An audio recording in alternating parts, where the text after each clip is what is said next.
That just blew my mind because Melbourne has a population of 3 million. Shinjuku has 3 million people go through it every day.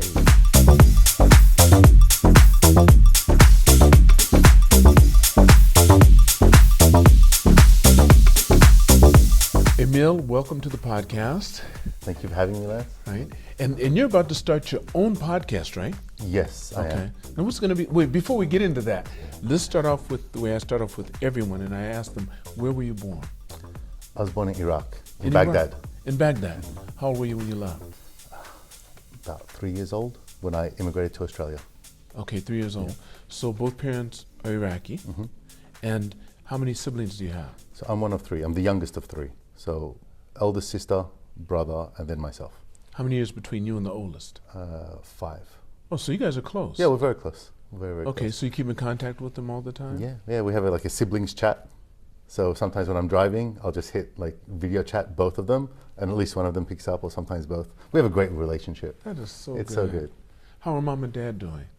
They're pretty good. They're pretty They're good. good? Yeah, they're both well. So we try to visit Australia regularly, Okay, who's you and your wife, you mean? and my 3 little kids, Ages from what to what? 11, 9, and 7. Okay, and what are they? Boy, boy, girl. Boy, boy, girl. And then you're going to make them just as tight, I'm sure. Yeah. In the same way, when I was growing up, there were moments when we were tight, and then moments when we were not. Right, of course, of course. We hated each other, and I see moments like that with my kids. But I'm like, okay, this is normal. This is fine. But your parents handled that. What kind of work did your father do?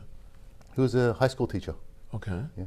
And what subjects? Just, So maths and sciences. okay. So growing up, although he didn't tutor me or anything like that, just numbers and logic was very easy for me.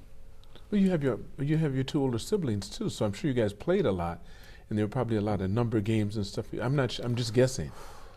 No, growing up as immigrants in Australia, we didn't have a lot. So, look, my sister, she was a girl, and there's a 5-year gap. Okay. So we weren't so close growing up. Right. I mean, we weren't terrible, but I hung out more with my brother. I wanted to be like him. He was my role model. Okay. He got a certain, fashion sense, because he's 3 years older than me. So any fashion he got into back then was a big baggy pants and hip hop culture, actually, right? So I'll get into that. And this is still, I was in grade 5, grade 6, 11, 12 years old, that kind of age. So I'd try to follow that. He'd get into bicycles. And so I'd, just old stuff that we'd find, or we'd get from friends or whatnot. And we just assembled broken bicycles together to make one functioning bicycle. Backyard cricket is an Australian thing. Did your mother work? So we had a corner store. In Australia, we call them a milk bar. Okay. So, being an immigrant family, you get a corner store, or a gas station is also pretty common in the US. Mm. We had both. So we had the first 7 or 8 years in Australia, we had a corner store. And then the second 8 years or so, we had a gas station as a family business. So my mum was running those the whole time. And we lived in the back. There was a house attached to the back of it. Okay. Now, where is this in Australia? Did you say? In Melbourne. Melbourne. Yeah. Okay. Did you say that already? No, not yet. Okay, I was wondering, Yeah, because we'll get sometimes I look at the videos after I've done them, and I say, they said that 6 times, and I'm just now hearing it because I don't know what I'm thinking about. Yeah. Anyway. Yeah. So Melbourne, Yeah. okay. Yeah. So, we were there. Yeah, just typical immigrant lifestyle. Which in Melbourne, there's lots of immigrants. So we grew up there. Did you think that as a kid that you were an immigrant? Did you think that, or who would you be comparing yourself with? Because the Aborigines are the original Australianers, right? Who are you thinking about? You're thinking about the people from England, Europe, more so. Well, no. So As being- the people from England, they are, I guess, the original colonizers. Most So definitely. they are the normal Australians. Okay. There weren't many Aborigines in Melbourne. They're Right. more north, and in the community I was in, there was not a lot of Aboriginals. Okay. But in my local primary school, there were like 3 non-Aussies, like white Aussies. There's a Greek, you were and one of Italian, and myself, Iraqi. Were you guys teased? Oh, Yes? yeah, of course. We're Did you different. guys? Did you 3 of you band together, by any chance? No, so when we went there, I was still in kindergarten, and my brother and sister went straight to primary school. And remember, we didn't know English Right. then, right? I have some memories of that that time, I remember I was always different. I never fit in. You never felt you fit in? No, I never felt I fit in. This has always been the normal feeling for me. So that's why you still carry it. That's why you say I'm an immigrant, and you don't think of yourself. But you still feel like you grew up in Australia. Yes. It's strange because so in Australia, when people ask you where you're from, they talk about your ethnicity. So I was Iraqi. Then I came to Japan, and in Japan, people say, "Where are you from?" I'm Australian. Here. There's this sort of strange gap. So what do I associate more with now? I guess in Australia, everyone comes from somewhere else for the most part. So you talk about your ethnicity and you hold that strongly. Being an immigrant is really an important part of your heritage. Whereas I think in Japan now, I probably have a stronger connection to that than Iraq. I mean, I was born there, but then I left when I was a baby. I have no memory of any aspect of Iraq.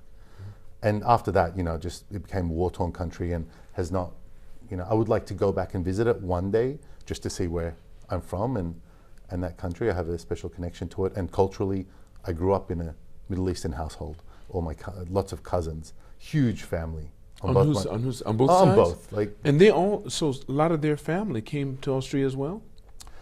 If you have a lot of cousins, they have to. Oh my goodness, yeah, over 50 first cousins. So it was a group. It wasn't just your mom and dad that came to Australia. There was a group of. It starts off. Okay. We were the second family to come, and then you sponsor other relatives to come because you need a local sponsor for them to get a visa to migrate to Australia. Right. And so mum's one of 10, dad's one of 6. So there's a lot of us, and most of them are in Australia now. So you never felt alone? No. I've got... You had your cousins. Well, you had backup then. So even though you never felt like, I'm really Australian, you knew you had backup. So they could tease, but only so much. Yeah, Did you? It's like I was definitely a big part of my community. Look, this was always normal for me, to have just a large family and lots of cousins. And even now, every time I go back to Australia, all those cousins, where my dad is the eldest, so of his siblings. Family, right. So a lot of the cousins are just a little bit younger than me. Gotcha. So growing up, they were the annoying younger cousins. They're about like 5 to 10 years younger than me. But now every time I go back, I'm 43 now. They're all in their 30s and above. And they are just a few years below me in the family stage. They've all got 2 or 3 children. So my kids all get along with their kids, and they consider them cousins. And now they have dozens of extended cousins in Australia. So it's great. That was always normal for me. Well, that's good. Big family. You never have your own space. Coming to Japan and just living on my own for the first time, that was strange. Okay, we're going to get into that, but tell me a little bit more about school in Australia. So when you were going through school in Australia and you started to get older, were you more sports-minded or were you more academically minded? Neither.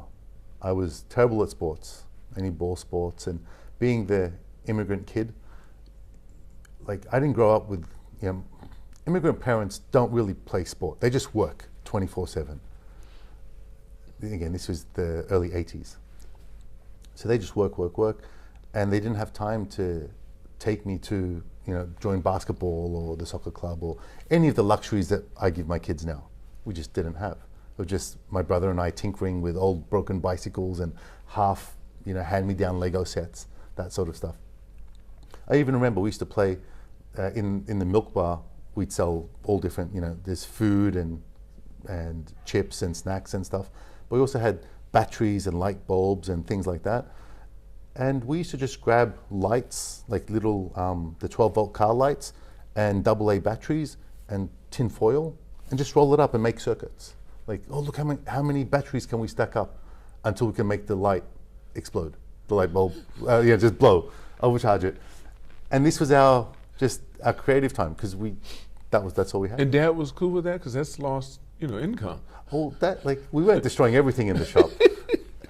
But he's at school. He's teaching. Okay, so he doesn't know, but he's teaching all the time. But he would Mum's come working home. But he would come home. Who was the disciplinarian between the mom and dad? Oh, my dad. He's an Iraqi father. Oh, but I don't see. I don't know. That's new for me. It's something people don't know. I mean, learn. So was he? Did he believe in corporal punishment? Oh yeah. Okay. Oh yeah, that was the norm. All right. So you knew right away, but you guys would still do these things. Yeah, my brother. I blame it all on my brother. He's going to hear this. Yeah. Oh yeah. Oh, he knows it. He knows it. Right. Yeah. So, but he would instigate it, but you'd follow him willingly. Of course. Right? Okay. Of course. Yeah. He's 3 years older than me, and he was my role model. I was, looking up to him. I wanted to do everything cool that he was doing. That's neat. That's neat. So anyway, so you weren't very good at school. What did you do then? How'd you occupy most of your time? Oh no, so I was very good academically. Okay. Again, numbers, science, logic, reason, that just came natural to me. That was good. Thanks, I think that comes from my father. So I never had a problem in school. I never struggled. It was just naturally easy. But yeah, in terms of sports and academia, in terms of sports and on the playground, no, I just never played any sport, really. You didn't find anything? No. What about as you got older? I got into martial arts. Which one? Kickboxing, actually. Originally, when I was 16, is probably my main sport that I got into. Did your brother get into it too? Oh, no. So pretty much at that age, when I early high school, that was a really strange transition for me from elementary school to high school. Because my primary school was all Australians. It was in a very affluent part of Melbourne. I thought, every time, the only birthday parties I would go to were the ones where the kids invited the entire class. I understand. That's the one I would go to. And I thought it was normal for every kid to have a swimming pool, a tennis court, and a basketball court in their backyard. Because all your friends did. And everyone's father was like a barrister or a lawyer or a dentist or a doctor. That was the norm. And we were the immigrant kids that had the local corner store. Corner store, I hear you. The only non-wealthy, I guess, family in that part of town. And again, the only immigrant family, really. It wasn't until I went to high school. So, in Australia, we don't say middle school and high school. We don't separate it. So year 7, I was 13 years old. I went there, and I have a memory in primary school early on when a kid came up to me, an older boy, and I was playing in the sandpit. That's all I do is play in the sandpit, because you can play by yourself without interruption. And a boy came up to me and said, "So, where are you from?" I said, "Iraq." And he goes, "Where's that?" And I said, "I don't know." And he goes, "What language do you speak?" And I said, "Arabic." And he goes, "Oh," and he just walked away. And that, it wasn't mean, he's just curious, but that's one of the times I remember that, people don't understand or I'm different. And then they don't understand, or they didn't. They had no idea who I was, but they knew you were different. But it's just they didn't understand what that difference meant. Well, Iraq. Is that what you're saying? Well, no. Just I'm Iraqi. So the fact that I'm Iraqi is okay. I'm different to them. Okay. I'm different than them. Right. Okay. Is what I felt. Just okay. I'm Iraqi, and people don't know what that even means. They don't even know where that place is. And I wasn't offended by it, but I'm like, okay, people have no idea what something that's so important to me, because my dad is very, in terms of patriotic, everyone is quite, strong and connected with their home country. And even now, I'm Australian, and that's an important part for me. So my father as well, when he was an immigrant, being Iraqi is important for him and the household. And this person just had another child, had no idea what that was. Child, yeah. So remember, Iraq, for most people, wasn't a country that many people knew until the war, really. Mm-hmm. But then when I went to high school, I was in year 7, 13 years old, and a boy's like, "Hey, where are you from? What national are you?" is the common greeting in Australia. Like, "What national are you?" And I said, "I'm Iraqi." And my last recollection of that kind of conversation was, "Where's that?" I have no idea. And this boy is like, "Hey, cousin, I'm Lebanese." Whoa. And he starts speaking to me in Arabic. And that just flipped it on its head. I went from being someone just so different to everyone else, to the high school that I went to, There's like one Aussie white kid in the year level. The And majority everyone else was mixed. It was a completely different part of town. Everyone else was mixed. It was an all-boys school, all-boys Catholic school. Completely mixed nationalities, lots of Greeks, Italians, Turks, Lebanese. I was only Iraqi, but I mean, there were Lebanese and Turks as well. You weren't considered different. Then you had your neighbors around you. There was the Arabs, That's right. the Asians, That's and, right. the Wogs, we'd call them, the Wogs. Italians and Greeks. Yeah, that's a. That started. So at 13, you had, in a way, a liberation. You were liberated in a way, and you felt like, I do mean something. I do have I belong. So different. The experience of entering primary school versus entering high school was completely different. So different. I felt. Do you like think I your was father open. intentionally did that? Because he could have had you in that school sooner. No, so that only started from did it? from year 7. Okay. Yeah, it was a separate high Right, school, right. and the reason we left Iraq is we're Christians, we're a Catholic minority. It's a 2% minority in Iraq. So when Saddam went into power in '81, when I was born, I think my father thought, look, this is not the right country for us. Being a minority in any country is difficult, especially in the Middle East back then. Right. So that's why I decided to leave. Part of the reason. Right.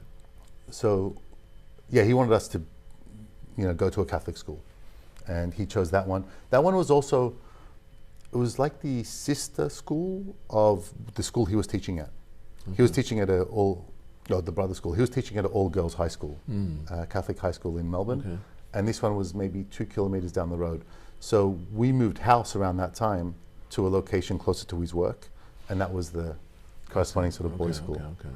Yeah. And my sister went to that girls' school where my I dad was bet she teaching. did, yeah. But did he ever teach her? Was she ever in his class? I don't think he actually taught her like as a home teacher, maybe for a subject or whatnot, but that was never an issue that sort of came up. So you go to the school, you're having a ball now, you're enjoying it. It was a riot. So what kind of friends did you make? I mean, what did you start focusing on then? Did you still stick with the academics? You didn't get into sports?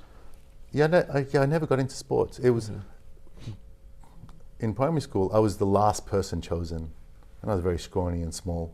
I don't think I didn't have my growth spurt till I was 13 or 14, year 8, year 9. Yeah. So I was always the last person chosen. So I wouldn't play if I'm the last one, and no one would want to choose me. Sometimes I wouldn't even get chosen. They just start playing, and I was just standing there going, I'm still in the line, guys. So yeah, and then because I never got the skill to play. Right. That's when I just never got good. So then even in high school, everyone else, all these other kids, they've been playing football and basketball all the time. It's like, that's normal for them. Right. And I was just never competent enough to play. So I just didn't get into that. I'll just hang with You finish high school. What's your strong subjects? You go to college afterwards? Oh yeah, of course. Okay, so out of high school, what did you focus on? So I got into IT. Okay. Yeah, that was, I grew up in the IT sort of bubble. And so IT, and I wanted to be a video games designer. I like playing Nintendo and Super Nintendo so much growing up. I'm like, I want to make games, is what I thought. And then eventually sort of the business side made more sense and go, okay, just get into IT, because that's when everyone's talking about IT. And this is, I graduated high school in 1999. Okay. So just pre-IT bubble is where the .com bubble is where that's all the hype was. So that's what I focused my attention and effort into, just getting into IT, getting into business, being, entrepreneur, or being, like I always had that mindset. Even then, before actually being an entrepreneur was sexy, that's what I always wanted to do. Just grow wealth, coming from a place with nothing. You want to make sure you didn't we had end up that way, Yeah, we had lots of love, lots of family connection, but we didn't have things that other people grew up with. And even the luxury of going on a vacation or a holiday. My parents just worked all the time in the milk bar and even the gas station. They'd wake up and from 6 a.m. to 10 p.m. it was open, and they had to work there 7 days a week. And during that time, my dad had to re-go to university because his teaching degree from Iraq wasn't recognized back then. So he went to university part-time to from zero to get his teaching degree. And then he started teaching, but they just worked and worked. Our first holiday was a 2-week break, which we went down to like the local beach, kind of equivalent of Chiba or Shonan, right? That was our first family holiday, and that was after 8 years in Australia. That was the first break that they had. And that's only because they transitioned from the milk bar to the gas station. And we had a 2-week window. And that was my first family trip. Because they just had to work somewhere. Right. Yeah. But he made that clear to you too. You understood this as you were growing up, or was it a surprise to you? Did you feel resentful or anything to your father and mother for not providing for you all the stuff you saw these other kids having in your first school? No, it was just normal as for us. So I wasn't resentful, and because we lived in the milk bar, we saw what they were doing every day. It was very, very apparent. There's photos of my brother when he's 5 years old standing behind the register this high collecting money from serving clients. That was a normal household that we grew up in. So I wasn't resentful. I could see that they were working. And even now, I'm not resentful. I'm grateful for how much work that they put in just Are they raising still us. Are they still working? I know they're retired now. Okay. But I do feel bad about how terrible we were as kids. Well, you didn't know. Yeah, I know. Like, I mean, I know, I hate myself for it, but I'm surprised my dad didn't beat us even harder. We deserved every beating we got. But I think that's why nature makes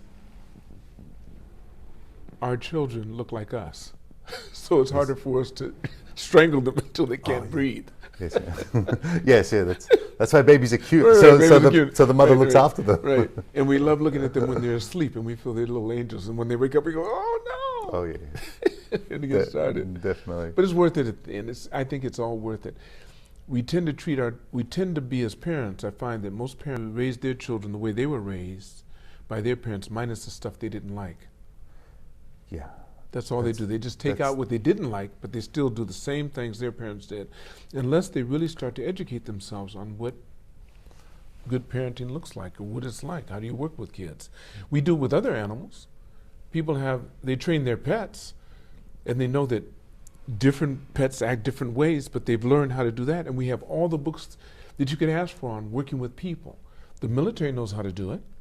Yeah. You get to other social places, they know how to handle it. Religions know how to deal with the kids and get everything working. But as parents, like I said, we do what happened to us minus the stuff we didn't like. Yeah. And that's why it's really tough now with my kids, trying to think, I want to raise them, giving them the sports that I missed out on, right? The travel that I missed out on, the freedom, the technology. You know, I had to beg for years just to get a Nintendo. I had to go to my friend's house after school every day just so I can play Street Fighter on his one. And I give that to my kids, and they demand more screen time. They don't appreciate it, and it's tough as a parent because, as you mentioned, you want to give them the stuff that you didn't get or remove the stuff that you didn't like. Right. But are they going to grow up? You know, you never want them to grow up too spoiled or too entitled, and it's finding that balance, right? And it's tricky. You don't know how it's going to turn out until 20 years later. And even then you don't know. Yeah. There's no guarantees to it. That's why it's called life. That's why it's called living. You don't know. There's no there's no magic pill. There's no book you're going to read that's going to tell you what's going to happen tomorrow. That's why I love to say, yesterday is history. Tomorrow is a mystery. Today is a gift. That's why we call it the present. And that's what you need to focus on. That other stuff, it's done. You don't know. Let's deal with this. When you graduate, what did you do immediately out of college? So I graduated. During my college time, doing an IT degree, which was like the most sort of prestigious and highest, most exciting degree outside of medicine at that time, because in the middle of the IT bubble, everyone wanted to get into IT. So it was one of the, best universities for that. But then the IT bubble burst. And so when I graduated, everyone had stopped hiring, right? IBM, who'd usually hire 80 graduates from our course alone, was like, they hired 2, right? And they were the people that did interning during that time. So there was just nothing really interesting that I had my ambition set for and growing up to. I wanted to work in a big organization everything just dried up.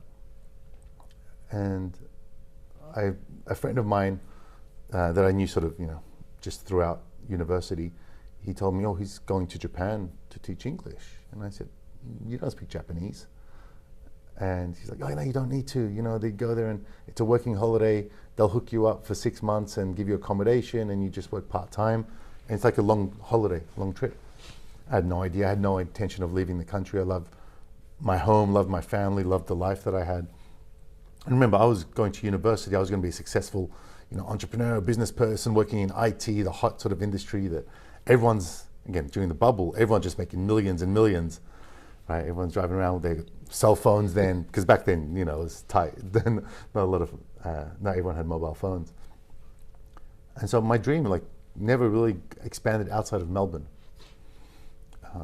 But yeah, I met him once, and again, because the situation at the time, I'm like, oh, let me look into this, go on a holiday for 6 months and come back and maybe the market's recovered. I had no idea about economics really. And this IT bubble bursting, who knows how long it's going to last. But could it just be a little blip? No idea. So I jumped online. Was it even Google back then? Early days, yeah, this 2003, right? Right. Where is Japan is what I Googled. I had no idea. I drove a Toyota, but that was my extent of understanding anything about Japan. And then 2 weeks after I graduated university, I was in Tokyo. Oh. Yeah. And you're in Tokyo for how long the first time? It's still the first time.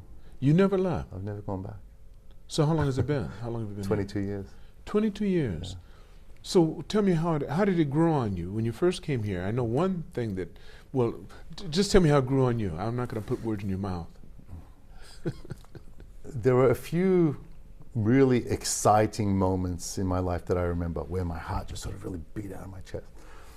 There are a few times that I remember just being super excited. Okay. And one of them that I remember really clearly was when I got my first sports car. I just remember driving back and having that excitement. That's an image that's really baked into my brain. And another one is when I got to Tokyo, we caught the Narita Express into Shinjuku Station. And I remember walking, get off the train and take the escalator up to, this was the Minamiguchi South entrance. And just getting up and just seeing just the crowds and the people. And Melbourne at the time had a population of about 3 million people, which I thought, in my mind, was the biggest city, is a huge city on a world scale, is what I thought. And then I get to a train station, because from Narita and the Narita Express, it's pretty quiet. There's not a lot going on. And going through Chiba, there's not, you don't really notice much difference. And it's also a bit comical is the Tokyo phone numbers are 03-91234-5678, which is the exact same structure as Melbourne. So Melbourne area code is 03, and every phone number starts with a 9. So 03-91234-5678. So I was on the Narita Express and seeing billboards and signs, they still had the Melbourne phone numbers. So I didn't get that shock. But when I got out of Shinjuku Station, got off the platform and up to the main concourse where the ticket gates are, that just blew my mind, because Melbourne has a population of 3 million. Shinjuku has 3 million people go through it every day. And I was like, that moment was one of the other ones that are just sheer excitement and energy and enthusiasm. And just that moment, I thought, I'm going to be here for a long time. You knew it? I knew it, yeah. I was so energized. I just, my mind was blown. I thought, wow, Melbourne, what I thought was huge, is one train station. Coming from someone who wanted abundance, because you don't have anything, and you come to a place that has everything. And when I thought Melbourne had everything, come to Japan, it just blew it away. You can't even compare. And I was so focused on, hey, I'm going to be in Japan for a long time. What initially was 6 months, pretty much 3 weeks into being here, I'd signed up for a Japanese language course, and I was going to Japanese school full time. I was here on a working holiday visa, and all my classmates, they were on student visas. They're like lots of Nepalese, Koreans, and Chinese.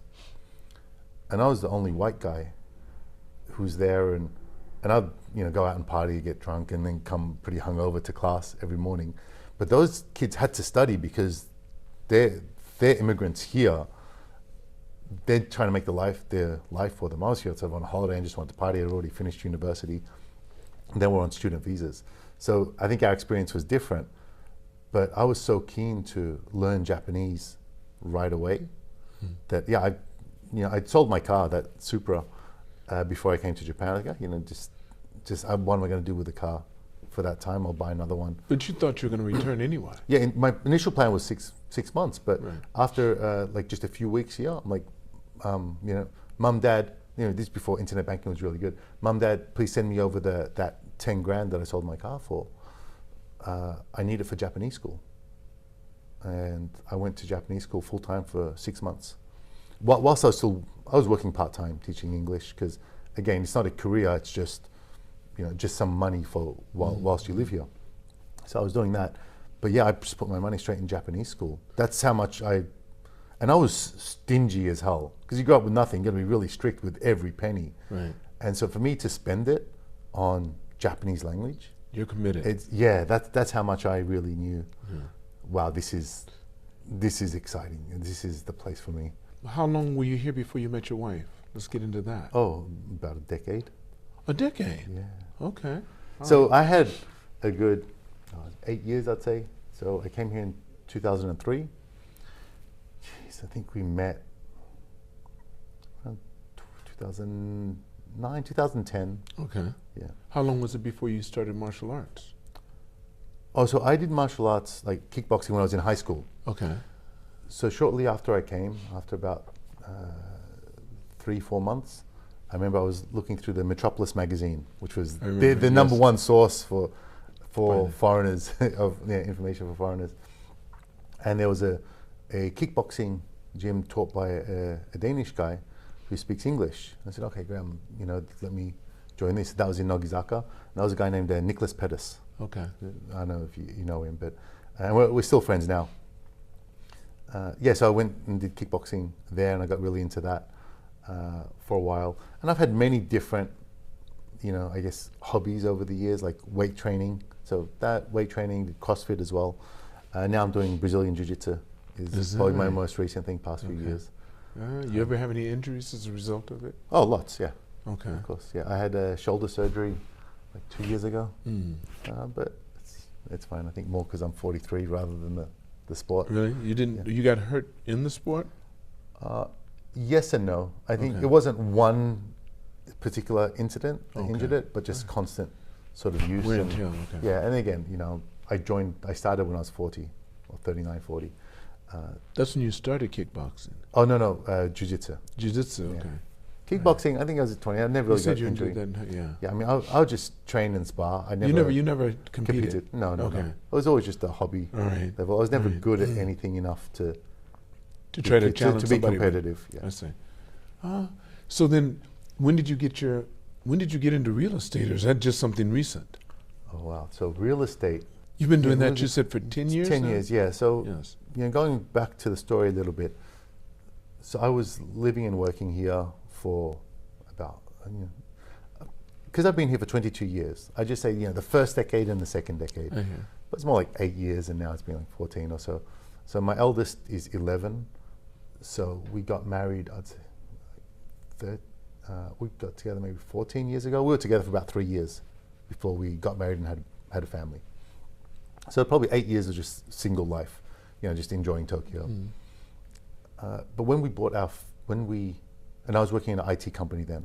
So the working holiday was very short-lived, and then transitioned to just helping out a small publishing company, with learning a bit of Japanese, like speaking the Japanese that I was learning, and using my English as well to help them with their book publishing.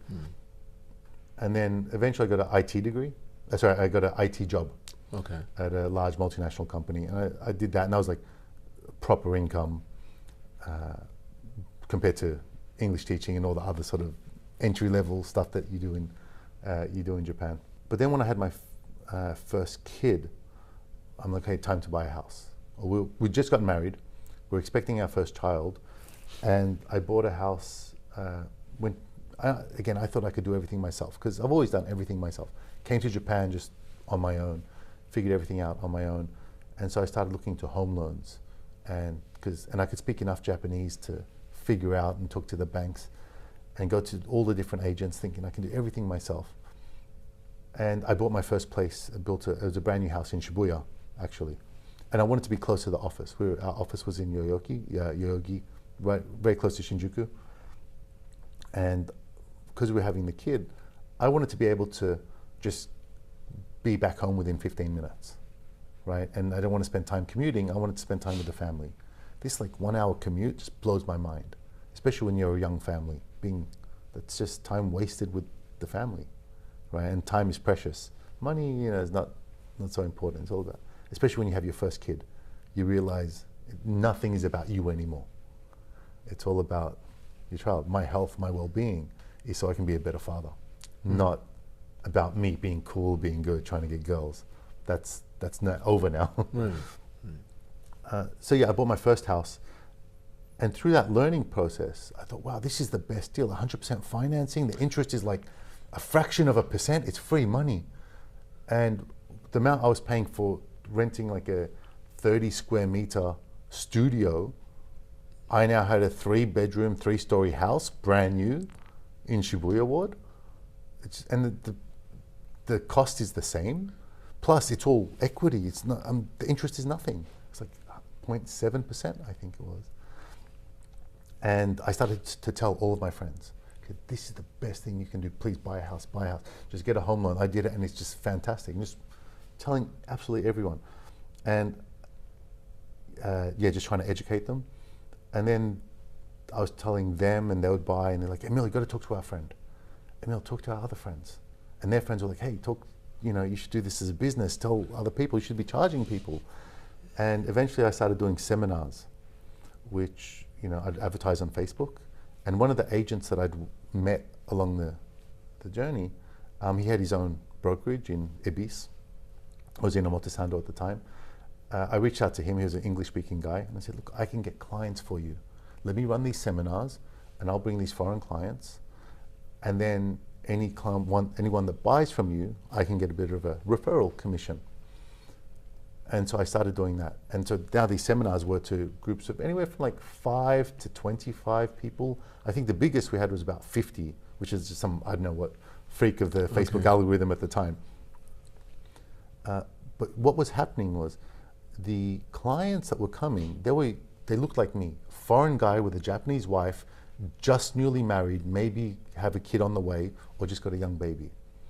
Now, all the sales staff were these young Japanese guys in their 20s, like the guys at the agency, that were still living in that 60,000 yen a month, 50,000 yen a month shoebox. They didn't know what those kind of clients wanted. But these were just a version of me, and I had just gone through the process. That's why they're coming there to even listen to me, listen to my explanation. And so what was happening was these clients weren't continuing the conversation with the Japanese staff. So I said, look, what was going on? Let me get more involved. Give me an email address and I will contact them. I'll do the follow-ups. And on the weekends, I'd even go and do the viewings with the Japanese sales staff. I'd go and do the houses, I'll do the search, and I'd say, look, I think they like this, they might like this, that. And I started to get more and more involved, and it became, the boss was like, Emil, why do our Japanese staff even need to go with you? You can just go do it on your own. And then, so I was doing that, but they were coordinating all the scheduling, all the home loan applications and financing.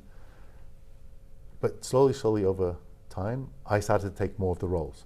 I started to do the scheduling because I'd ask their assistants to schedule this. And there was so much back and forth. I could speak Japanese. So I said, look, don't worry, I'll schedule it myself. So did you get your real estate license? No, I didn't get my tuck-in. Did your wife? Sorry? No. My wife, no, she's not in that side of the business really. Yeah, it's not her jam.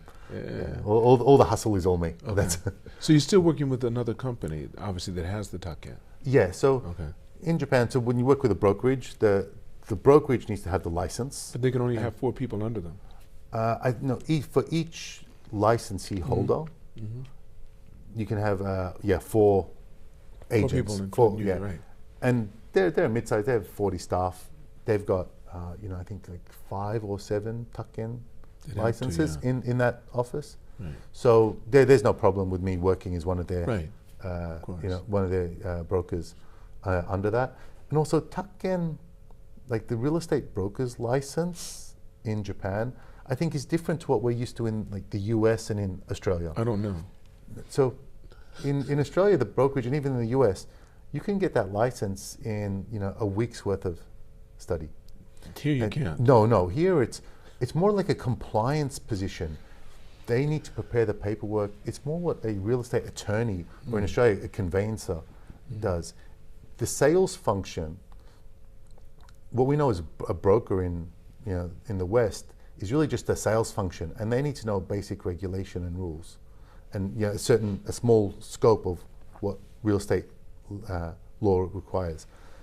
But then you give it to the conveyancer or real estate attorney, the other guys to do all the contracts and due diligence on the property. Get it processed right. And in Japan, that's what the takenshi, of course, that's their responsibility, more the compliance side of it. And there is no lower level of brokerage license or certification. You can just be under them. Yeah, but exactly. they do that for several different areas too, because architecture is the same way. Certain areas in medical equipment, which I do know about, when I was CT scanner, if you don't have a technician, you can't even be involved. Correct, yeah. They have the license, and you have to have so many square feet if you start dealing with equipment of space. If you don't have that space, there's no. So they make it very difficult for outsiders to come in. Yeah. It's very difficult. Yeah, and it's not uncommon for people to start an agency, and you don't need the license. Even for Japanese, they don't need the license. You just need to hire a licensed person. That's true. Right, and it actually grows now. Like at the office, we have a renovation team, and you need certain renovation, like a certain level of architect and construction person, to be able to be licensed for that kind of work. And again, you don't expect the business owner to acquire that license. That's a whole university degree. So you just hire the staff that give you that. Right.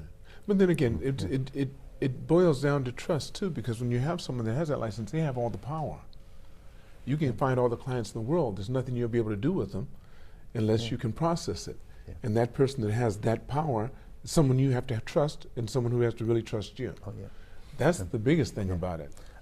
And that's why the brokerage if you're trying to become an entrepreneur anyway. Yeah. Well, the brokerage that I'm with now, we've been doing it, I've been with them for a decade. And I'm probably their longest, I've got the longest relationship probably of all the sales staff there. So we have a really good relationship, and there is lots of trust. Anytime there is, not even a difference of opinion, just a particular client we're working on that's complex or doesn't follow the usual structure, and it's causing grief for me or grief for them, I'll jump on a call and say, look, this particular client, we need to modify our approach. And they get sure, cool, whatever. Just it's never, the relationship is too important to worry about any one individual instance. So that's been great. But going back to how it started was, I was doing these viewings and all the follow-ups after hours, after work, and on the weekends. And I just had a young kid, and then actually we were pregnant with the second one. My wife was pregnant at least with the second one. And so I was doing all this stuff on the side while having a full-time job, which is really demanding. And I said to myself, when the income from the real estate sort of matches my employment income, then I'm going to quit and do my own business, do it myself. But there was clearly a point where there just weren't enough hours in the day for me to focus enough on the real estate while still doing the full-time work. So even though it hadn't reached sort of that arbitrary sort of equal revenue that I sort of put to myself, it was very clear that it's successful and it's a need that many people want. So that's when I said, look, I'm going to quit my IT job and go full into real estate. Well, you saw more growth potential, obviously, in the real estate area than you did in your IT area. Yeah. Well, see, because IT, or in any business, you just look at these directors, your bosses, and go, this is my path. If I am the most successful person on this floor of 300, my career path is where he is right now, the corner desk. And I'm like, yeah, no, that's not it at all. Because where you look at your real estate guy and you see how he's living.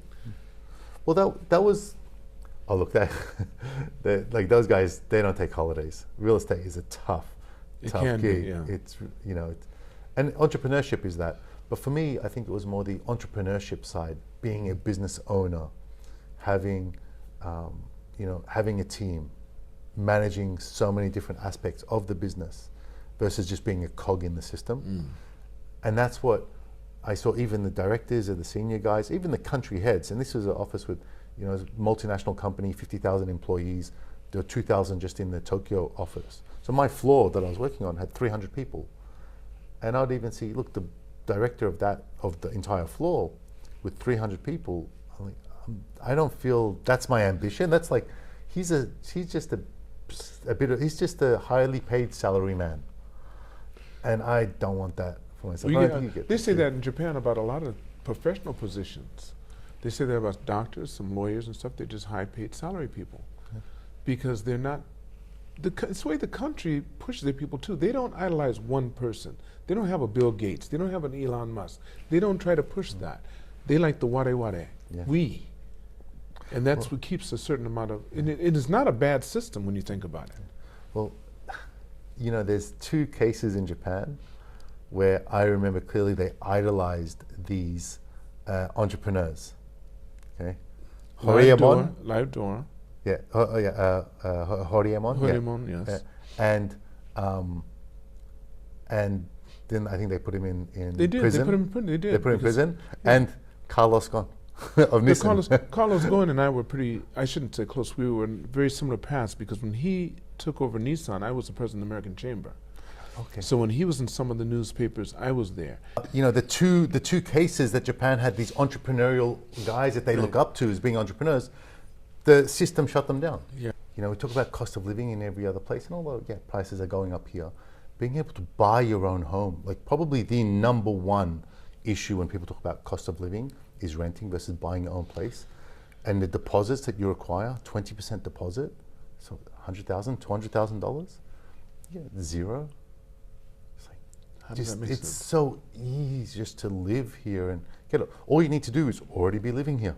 That's right. And have a job. That's right. That's right. Yeah, that's it's right. just so good, which is why I do what I do. Yeah.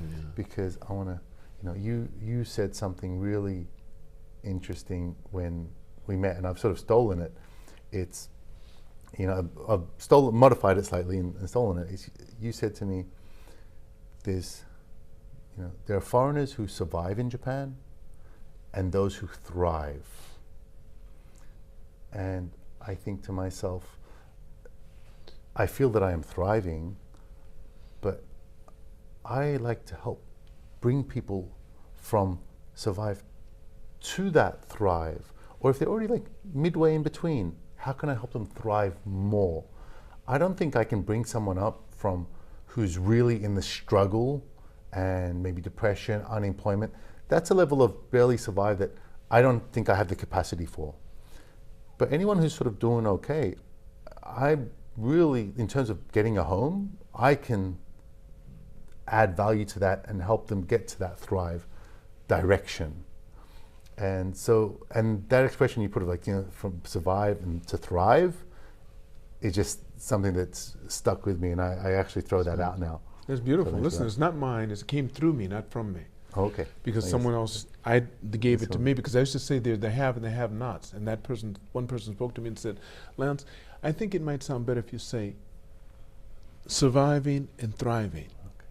That's a nicer way to put it, instead of saying the rich and the poor. Yeah, because the rich and the poor is like, I'm separating, it's a class of people. Class of place, and you have no hope. Yeah, whereas from survive to thrive, that's a direction. That's direction, that's all it is. That's the direction. And it's a choice almost too. Yeah. You're choosing to survive. You're choosing to survive here when you should be thriving here. Yeah. Wrong country, I tell people, wrong country to come to if you're trying to survive. Don't come here. There are easier countries to survive in. But if you want to thrive, you couldn't find a better place. It's one of the reasons it was just so easy to live here. It's anything I wanted to do, I could do without interruption. So, often I'd get, why do you live in Japan? Every time I go back to Australia, see my family or my cousins, what's so great about Japan? What's so great about Japan? Why don't you want to move back to Australia? Why is Japan better? Australia is a great place. Australia has lots of beautiful things, beautiful people, great culture, but the crime, the drugs, violence, road rage, just getting on a train, things are a little bit dirty, the people listening to music on the train loudly, which is just unheard of when you're here in Tokyo. All of that stuff doesn't exist here. My kids going to school, I don't think, drugs is not at the forefront of my mind. Are they going to get in with the wrong friends? Are they going to have the wrong crowd of people with them? That's not my concern. My concern is juken. It's such an academic competition to get into school. Are they going to be more academically competitive than their peers? If my wife goes out with her friends, catch the last train. The issue is make sure you get the last train, because otherwise a taxi is expensive. That's all. In Australia, it's don't get on the last, no, don't jump on that train. That's not a safe train to catch. But not just that. I would go as far as say this, not just in Australia, you could go to America, you can go to places in Europe, same thing. It used to be a time when I grew up, you were worried for your women folk, you were worried for the children. Now you're worried for yourself. There's no place as a man, I don't care what degree you have in martial arts, how many guns you have on you, that you can feel safe. Because if you haven't pulled a gun and somebody's already shot at you, what are you going to do? Yeah. That doesn't exist here. And people, like I said, it's a whole different thing. And it's not for everybody. Japan is not for everyone, because if you haven't learned to like yourself, don't come here and expect to like yourself. I think also we are fortunate, we're here at TAC now, but in a community, the foreign community in Tokyo, they come here largely by choice. They're not here by default. And they're not here because they don't want to be. So in your home country, if you go visit back home, or if I go back to Melbourne, I see friends from school there. Why do they live in Melbourne? Because that's the default. That's the option when they choose no decision to go anywhere else.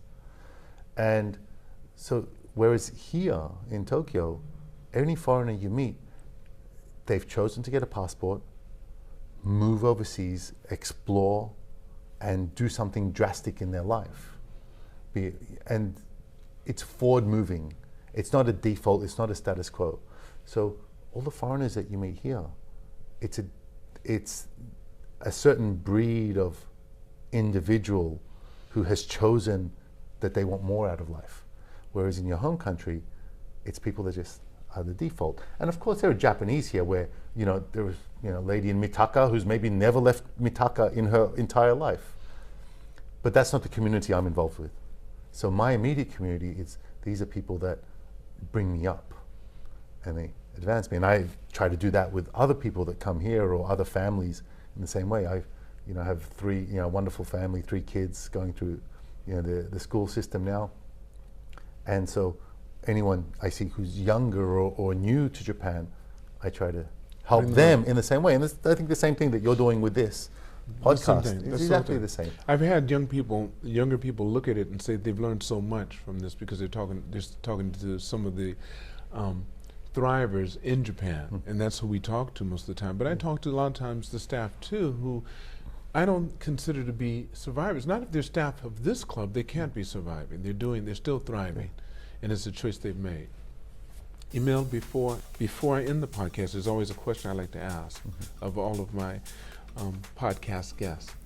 If you could go back in time and speak to the younger Emil and give him advice based upon what you know now, how old would you be at that time and what advice would you give yourself? It's difficult to give any kind of advice that would change the trajectory of my life to a point where I don't have the family and kids that I have now.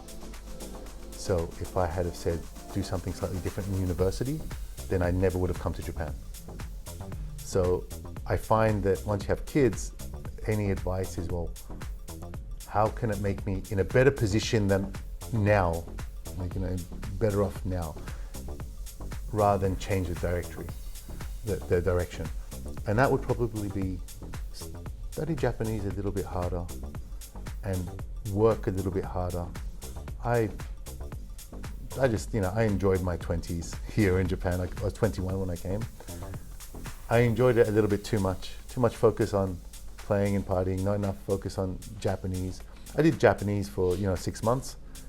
I think if it were a year and 6 months, wow, I would be leaps and bounds ahead of where I am right now.